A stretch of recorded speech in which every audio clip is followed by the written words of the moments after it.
Hola, ¿qué tal? ¿Cómo estáis? Espero que muy bien. En esta nueva clase veremos cómo vamos a crear nuestra marca. Una vez que ya hemos realizado la estrategia de mercado en la clase anterior, es que tendremos las suficientes herramientas para poder idear nuestra marca y darle alguna personalidad y algunos rasgos diferenciadores. Entonces, vamos a ello. Antes de todo, os quiero explicar un poco qué es el branding, la importancia que tiene en nuestros días. Básicamente, el branding nos permite identificarnos con facilidad, nos permite que nuestros clientes nos puedan recordar. También nos permite comunicar de acuerdo a nuestros valores, ya que le otorgamos una personalidad que normalmente es la nuestra a nuestro producto, a nuestra marca o a nuestras sesiones de facilitación, si lo queremos llamar así. Y creamos un discurso coherente, es decir, hablaremos siempre en la misma tonalidad, hacia la misma gente y de la misma manera. De esta manera nos van a recordar mucho más fácil y nos van a identificar y sobre todo nos van a poder definir como personas y además como producto. Las grandes oportunidades del branding es que permiten posicionar la marca con una imagen única y que nos permitirá tener una personalidad propia y diferenciadora. Entonces, para poner un poco en perspectiva nuestra idea de emprendimiento, vamos a llamarle siempre emprendimiento o negocio a lo que vamos a hacer. Ya sé que a veces puede sonar un poco demasiado comercial, pero lastimosamente es la orientación que tenemos que darle porque el marketing es muy importante. Sí que si lo que estamos buscando es vivir de ello o percibir ingresos al respecto y es necesario para poder llegar a un mercado mayor. Entonces, dicho esto, hablaremos de la visión y misión y los diferenciadores de la marca. Cuando hablamos de visión y misión, debemos tener en cuenta que la misión es el propósito fundamental de por qué existimos. Debemos tener claro por qué hemos decidido iniciar un emprendimiento o queremos dar a conocer nuestras sesiones de facilitadores, mientras que la visión es una meta a largo plazo, es decir, hacia dónde queremos llegar. ¿Qué es lo que queremos conseguir con todo esto? Entonces, por un lado, debemos pensar por qué estamos ofreciendo lo que ofrecemos y por otro lado, hacia dónde queremos llegar con lo que estamos ofreciendo. Y entonces, teniendo claro esta visión y misión, podemos crear nuestros diferenciadores, qué es lo que vamos a ofrecer. Ya sé que ofreceremos sesiones de facilitación, pero debemos definirla un poquito más, con más detenimiento y con más claridad. ¿Por qué serán diferentes al resto? ¿Y por qué deben preferirte a ti? Son tres preguntas básicas que nos tenemos que hacer para definir nuestra marca. Ya habíamos hablado antes del público objetivo en la clase anterior. Vamos a hablar un poco más detenidamente de lo que es y de la importancia que tiene. Hablaremos primero del nicho de mercado, que es el conjunto de personas que pueden estar interesadas a probar una o por alguna vez nuestras sesiones de activación energética. Habíamos hablado de que es mejor segmentar todo el mercado y no intentar abarcar a todas las personas de una sola vez, sino que empezar por nichos más pequeños que nos permitirá pues, llegar de manera más adecuada y más efectiva, porque podremos utilizar un discurso en el cual nosotros nos sintamos cómodos y nuestros clientes se sientan cómodos en oírnos y nos entiendan, que si decidimos llegar a toda la masa de la población, pues será complicado dirigirnos primero a mujeres, luego a hombres o a gente de 45 años o de 25 años que a lo mejor no nos entenderán. Entonces, es muy recomendable definir un nicho de mercado que será una parte de toda esa población a la cual nos queremos dirigir.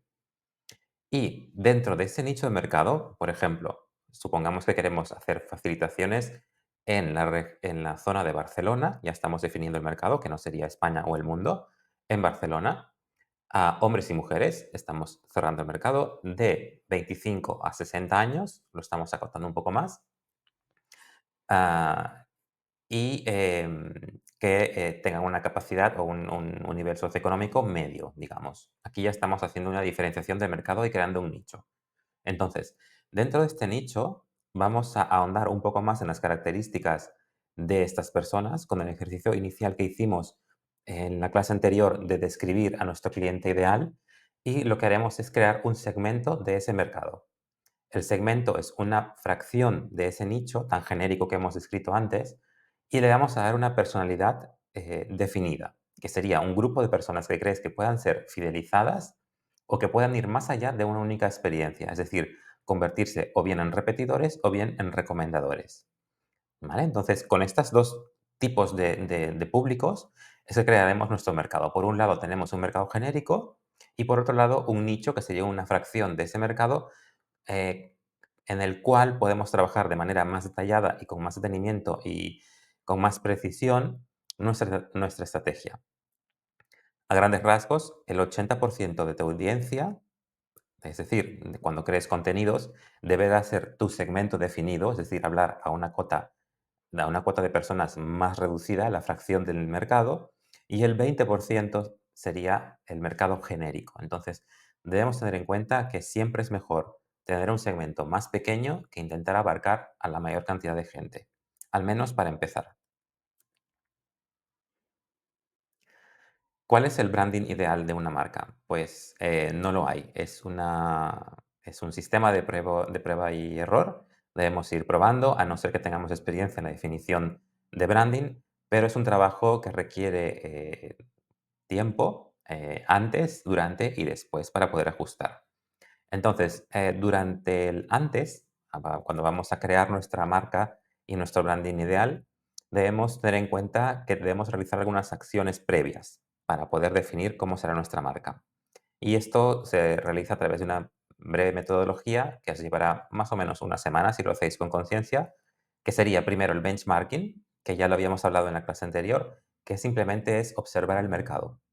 Entrad a diferentes cuentas de facilitadores que hagan cosas similares a vosotros, las más cercanas posibles. Por ejemplo, si os dedicáis a facilitar solo a mujeres, pues buscad cuentas de facilitadores o facilitadoras que hagan sesiones solo para mujeres y haced una experiencia de conocerlas, investigarlas, ver cómo hacen, cómo lo hacen, cómo comunican, qué colores utilizan, cómo es su logo, si se comunican en todas las redes sociales o si lo hacen solo en TikTok o solo en Instagram, si solo tienen una página web, si su comunicación es solo a través de grupos de Facebook, todo esto tenéis que ir a anotarlo.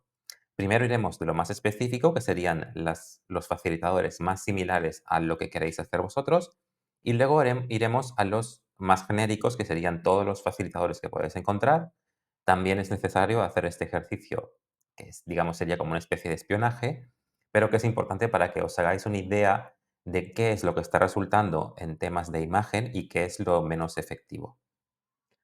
Con esta información que tengamos, haremos una lluvia de ideas que se llama un brainstorming, que es simplemente un listado de ideas que nos podrían funcionar o que podríamos utilizar para desarrollar nuestra imagen de marca. Con esas ideas empezaremos a hacer garabatos. Eh, Jugaremos con colores, con líneas, con trazos. Podéis dibujar, buscar inspiración fuera, en la naturaleza, en vuestro día a día, imágenes, símbolos, experiencias. Todo esto lo vais anotando y vais dibujando, haciendo garabatos, haciendo un poco de ejercicio mental de imaginación de cómo os imagináis que vuestra marca podría ser y cómo se vería en papel. Con esto tendremos unos resultados y nos permitirá pues, diseñar el nombre del emprendimiento, es decir, tener un nombre propio. Si no queremos utilizar nuestro nombre, facilitador Rodrigo Kong, pues queremos cambiarle de nombre y hacerlo un poco más corporativo y darle una personalidad propia a la facilitación. También esto también nos ayuda a alejarnos un poco y tener crear un poco de un alter ego para poder diferenciarnos y escapar un poco de nuestro trabajo. Si le ponemos un nombre propio al emprendimiento, funciona muy bien a nivel mental de salud. También si, por ejemplo, ya tenemos redes sociales propias creadas, pues no vamos a utilizar a lo mejor nuestras propias redes sociales que hemos estado subiendo durante mucho tiempo, pues fotos en la playa o comidas o salidas y de un día para el otro cambiamos nuestro discurso y empezamos a subir sesiones de facilitación, pues a lo mejor nuestros seguidores no son los seguidores que queremos tener dentro de los clientes de facilitación y entonces es mejor crear una imagen o una marca nueva. Teniendo el nombre del emprendimiento ya definido, podremos crear el logotipo del emprendimiento y definir nuestro estilo de comunicación. Bien, para el nombre del emprendimiento debemos tener en cuenta tres cosas principales. Son tres pistas básicas, pero hay más, pero estas son las más importantes. Lo primero debe ser cómodo para ti. Debe conectar con tu esencia, describir quién eres, qué es lo que ofreces y definirte de una cierta manera, cuando una persona lea tu emprendimiento, pues pueda hacerse una idea de cómo eres tú y de qué ofreces. Después debe ser también cómodo para tu público, un nombre que te permita recordar.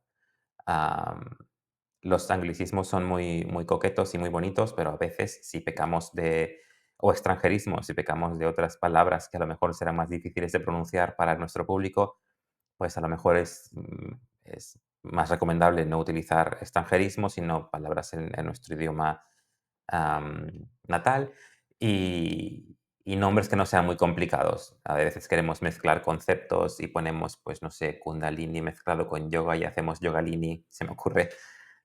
Pues tener en cuenta que deben ser nombres que sean fáciles de recordar para nuestro público.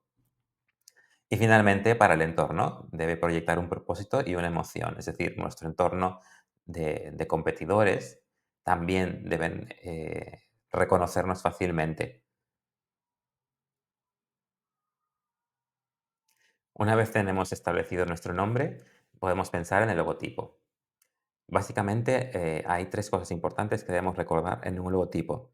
Debe ser sencillo y simbólico. Sencillo porque lo utilizaremos en muchos soportes, tanto en digital como en papel, y debe ser fácil de reproducir. Entonces, mientras menos detalles tenga a nivel de diseño, será mucho más fácil aplicarlo en diferentes formatos. Debe tener un simbolismo y ese simbolismo debe estar relacionado con lo que nos define. Es decir, que mirando el simbolismo o lo que representa este logotipo, también las personas nos pueden hacer como una especie de lectura e intentar definirnos a través de nuestra imagen. Si utilizamos colores cálidos o fríos o si utilizamos, por ejemplo, el rosa, ya sabremos que nuestro emprendimiento está dirigido a un segmento más femenino por cuestiones culturales. Entonces, todos los símbolos y sutiles, tanto a nivel de diseño como a nivel de colores, pues, o a nivel de las letras también, indicarán o nos le dará al cliente un indicador de qué es lo que ofrecemos y cómo somos nosotros. Debe ser obviamente coherente con la energía que ofrecemos. Los colores, las formas y la tipografía nos debe resultar cómodo a nosotros y, por lo tanto, definir claramente lo que somos. Entonces, si somos personas muy activas, por ejemplo, y nos gusta la naturaleza y los deportes, por ejemplo, no utilizaremos colores fríos porque nos sentiremos cómodos con esta imagen, sino utilizaremos colores más cálidos que nos definen un poco mejor.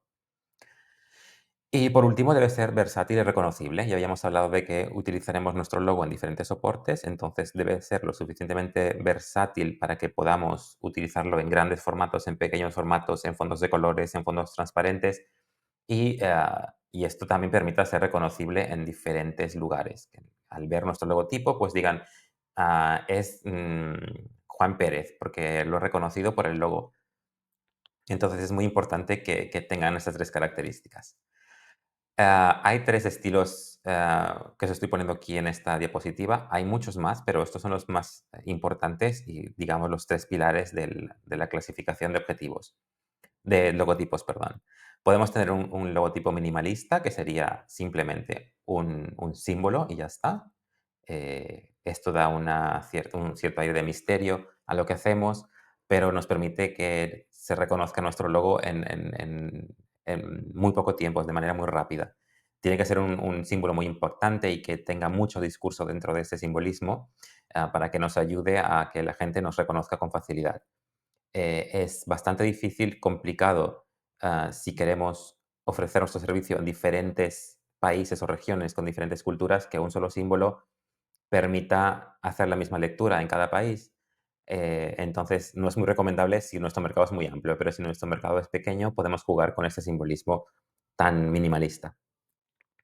La figura del medio es el logotipo clásico, que tenemos la imagen y las letras. La imagen y las letras deben complementarse. Estaría el nombre de nuestro emprendimiento o nuestro nombre propio y la imagen o símbolo que queramos utilizar como refuerzo en nuestro discurso de imagen.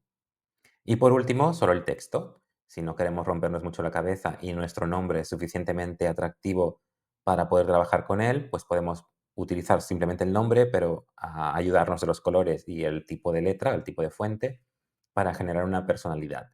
Dentro de estos 3 tipos de logotipos, podéis escoger el que más os resuene y trabajar en él. Vamos a hablar un poco ahora de la teoría del color. Es muy importante a la hora de crear una imagen de marca que sepamos por qué estamos utilizando los colores. Obviamente, los fines estéticos son los más importantes, debe ser algo bonito, pero el color también, como hemos aprendido en, en la formación, los colores son energía y por tanto tienen un discurso intrínseco y nos definen claramente cuando los plasmamos en un logotipo o en nuestra manera de hacer. Entonces, básicamente hay dos tipos de clasificación de colores. Tenemos los colores cálidos, que son los rojos, naranjas, amarillos, dorados, que básicamente irradian vitalidad, acción, presencia. Son para proyectos que buscan transmitir mucho más energía o expansión o empoderar. A nivel del marketing, estos tonos atraen mucha más atención inicial, es decir, son más impactantes. No quiere decir que sean más efectivos, pero son más impactantes de una primera instancia.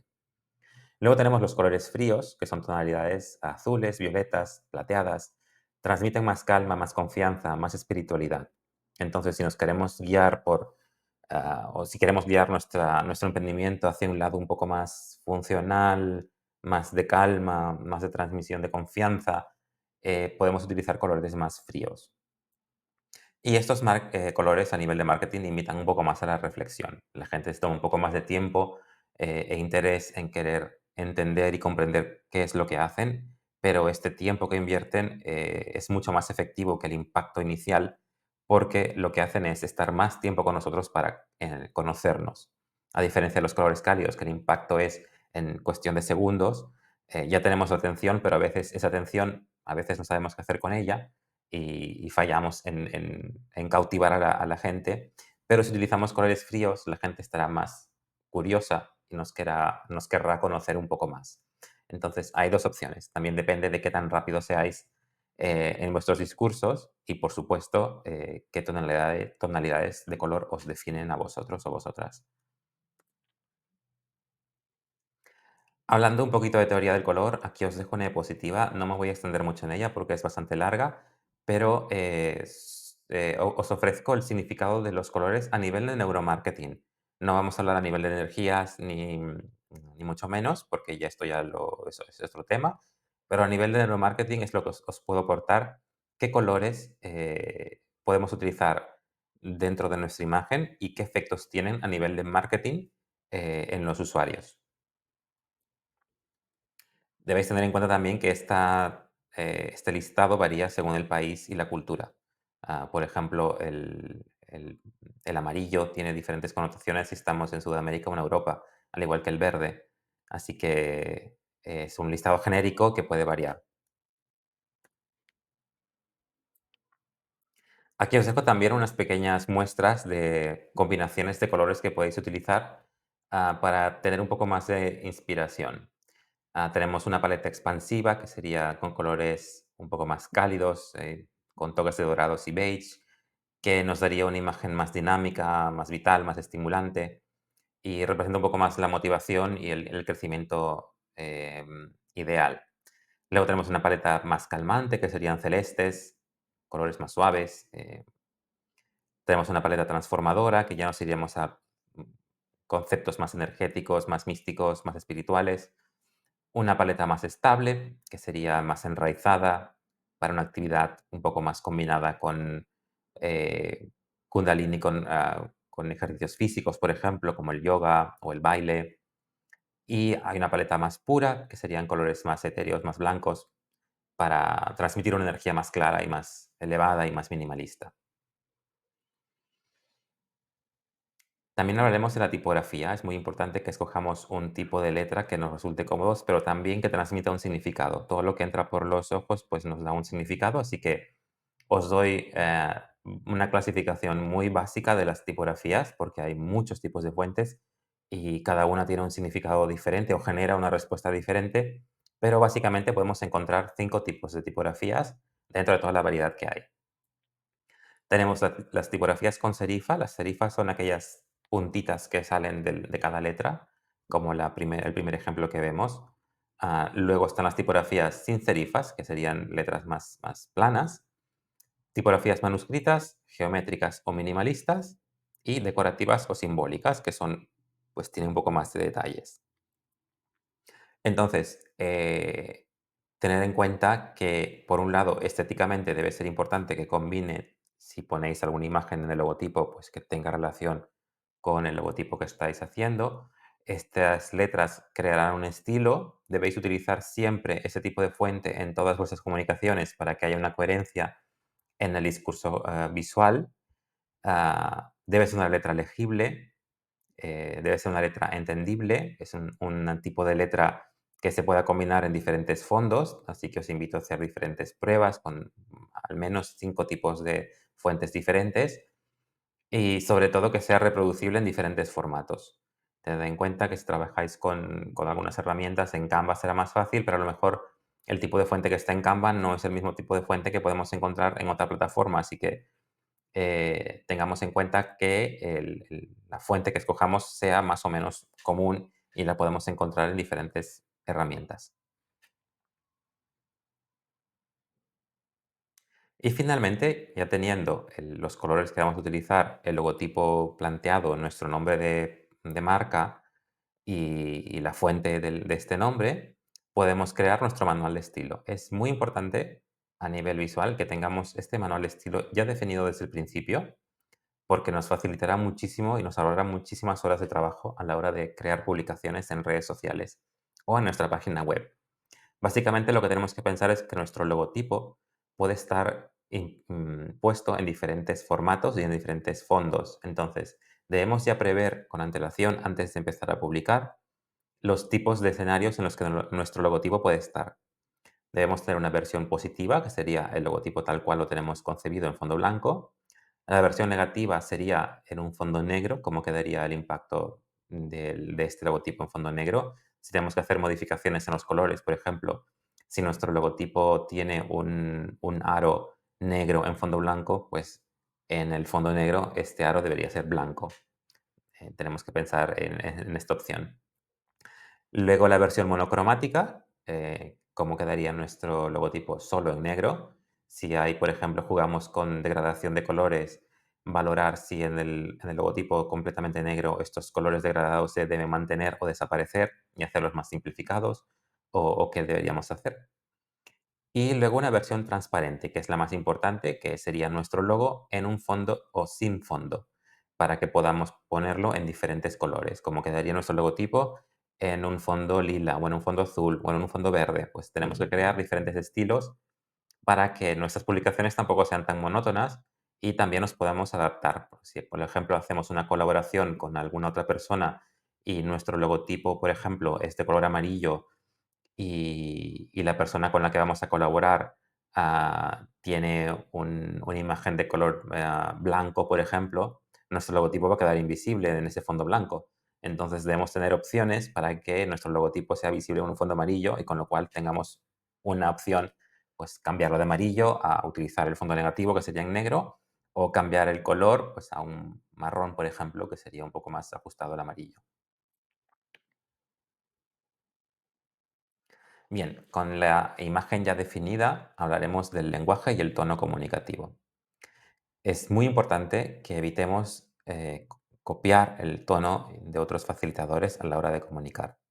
Sé que es complicado porque al final estamos todos ofreciendo lo mismo, pero es importante que tengamos una personalidad propia a la hora de informar o de comunicar o de educar a nuestra audiencia. Entonces, os invito a que busquéis vuestro propio estilo, un estilo que refleje vuestra energía. No todos somos tan espirituales o tan místicos o tan funcionales. Entonces, os invito a encontrar ese lado en que estéis más cómodos y que vuestro discurso sea lo más creíble posible. No todos tenemos que vestir de blanco para hacer una sesión de facilitación. Si no os sentís cómodos en blanco, podéis cambiar y poneros un vestido de flores, por ejemplo. Entonces, sobre todo, que os sintáis cómodos y cómodas con vuestro discurso y la manera como habláis. Entonces, debemos saber cómo nos vamos a dirigir a nuestra audiencia. Primero, obviamente, debemos hablar desde la experiencia. Sí que es importante, de vez en cuando, hablar un poco de teoría y hacer un poco de educación, porque no siempre nos encontrarán o no siempre nos buscará gente que ya sabe lo que es una activación energética. Entonces sí que es necesario un poco de educación en ese sentido.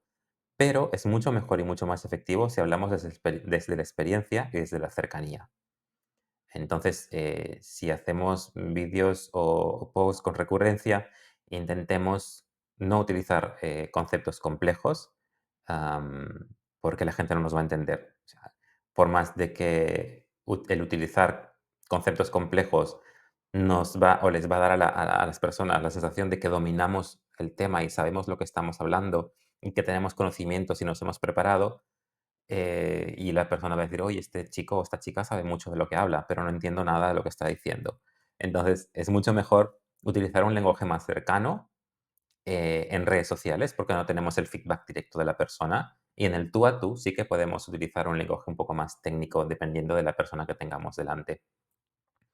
Debemos ser auténticos y coherentes, es decir, debemos reflejar nuestra energía. La forma como hablamos debe definirnos cómo somos o cómo queremos que nos perciban. Entonces, si decidimos utilizar un tono formal, pues debemos mantener ese tono formal siempre, en todo momento. Si lo queremos hacer mucho más cercano, mucho más amoroso, pues intentar hacerlo siempre igual. Debemos tener un equilibrio entre lo emocional y lo funcional, lo que habíamos hablado antes, pues combinar un poco sensibilidad con claridad, ni una cosa ni la otra, porque también si nos volvemos demasiado sensibles y demasiado etéreos en lo que hablamos, también perdemos un poco de credibilidad porque la persona pensará pues que estamos un poco perdidos en nuestro mundo místico o nuestro mundo espiritual, y lo que nuestra principal tarea es guiar a las personas a llevar una vida mejor o más feliz. Entonces, también se debe reflejar un poco la parte funcional de nuestro trabajo. Tenemos que vigilar cómo será nuestro lenguaje, que sea un lenguaje accesible. Habíamos hablado de palabras difíciles, pero también del tono, buscar palabras universales para que la gente se sienta cómodo, cómoda cuando hablemos en redes sociales, porque nunca sabemos quién está al otro lado de la pantalla. Entonces, es importante que trabajéis con un lenguaje un poco más cuidadoso a la hora de expresarnos, evitar pues, micromachismos o microracismos, intentar ser más inclusivo, para que nadie se sienta excluido dentro de nuestro discurso. Y finalmente, una comunicación presente y consciente. Esto es utilizar un tono más pausado, siempre frases simples. Los discursos largos agobian y son muy tediosos en las redes sociales. Mientras más cortos y más impactantes, mucho mejor. Así que intentaremos, si tenemos mucho que decir, pues irremediablemente haremos un vídeo largo, pero es muchísimo mejor crear contenidos cortos, breves y pausados que un contenido largo en el que queramos poner muchas cosas en ese mismo vídeo. Así que la comunicación debe sentirse viva, natural y no forzada. Nada, muchas gracias.